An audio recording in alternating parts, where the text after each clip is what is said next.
আমরা এই মুহূর্তে রাস্তা পার হলাম, মেন রাস্তা পার হলাম।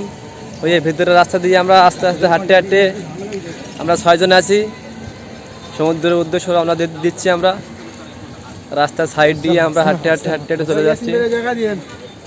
আমাদের মতো এরকম যদি ঘুরতে চান অবশ্যই বন্ধুদেরকে নিয়ে কক্সবাজার আসবেন। একটি কথা মাথায় রাখবেন, যদি আপনি ঘুরতে চান একা বা দুজন আসলে কিন্তু আমাদের মতো এরকম একটি ফিল পাবেন না। অবশ্যই আসার জন্য 5 থেকে 6 জনের একটি টিম বানিয়ে নিয়ে আসবেন। আমরা প্রায় 6 বন্ধু মিলে আসছি কক্সবাজার ঘুরতে।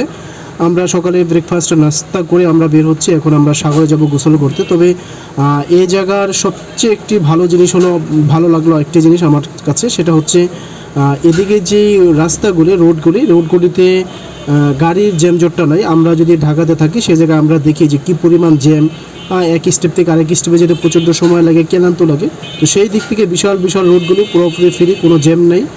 আমরা সাগর পাড়ে যাচ্ছি, কিন্তু যাওয়ার ক্ষেত্রে আমাদের খুব ভালো লাগছে। দেখি সাগর পাড়ে যেয়ে কী পাই।